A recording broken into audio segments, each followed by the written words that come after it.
Bahujan Samaj party सरबराह Mayawati ने आगरा में इंतखाबी rally में खिताब किया। मायावती ने जलसे आम में खिताब करते हुए बीजेपी और कांग्रेस दोनों पार्टियों को रिजर्वेशन का मुखालिफ करार दिया है। उन्होंने बीजेपी, कांग्रेस और समाजवादी पार्टी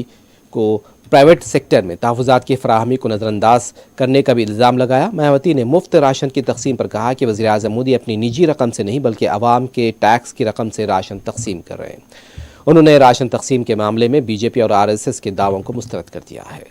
इस मामले में हमारी पार्टी का ये कहना है कि यदि इन पार्टियों के स्थान पर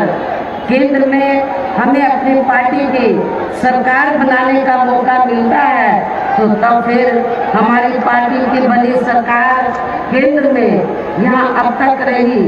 सभी विरोधी पार्टियों की सरकारों की तरह केवल हवाई व कागजी कार्य नहीं करेगी, बल्कि उत्तर प्रदेश की तरह ही जमीनी हकीकत में ठोस कार्य करके दिखाएगी। और इस संदर्भ में खास कर मैं ये कहना चाहूँगी, केंद्र द्वारा देश में पिछले कुछ समय से अति गरीब परिवारों को अस्थायी तौर पर फ्री में जो थोड़ी सी खाद्य सामग्री दी जा रही है तो उससे इनका स्थायी तौर पर भला होने वाला नहीं है। और आप लोगों को ये मालूम है कि जब यहाँ असेंबली का चुनाव हुआ तो असेंबली के चुनाव में भी और अब लोकसभा चुनाव में भी पूरे देश के अंदर तो जो हर समाज में से जो गरीब लोग हैं जिनको इन्होंने फ्री में थोड़ा राशन आदि दिया है, खाद्य सामग्री आदि दी है,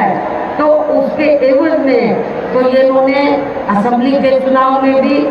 लोगों को गुमराह करने के लिए और अब लोकसभा चुनाव में भी तो बीजेपी और आरएसएस के लोग तो अपने कंधे पे थैला टांग कर तो गाँव-गाँव में घूम रहे हैं और क्या कह रहे हैं।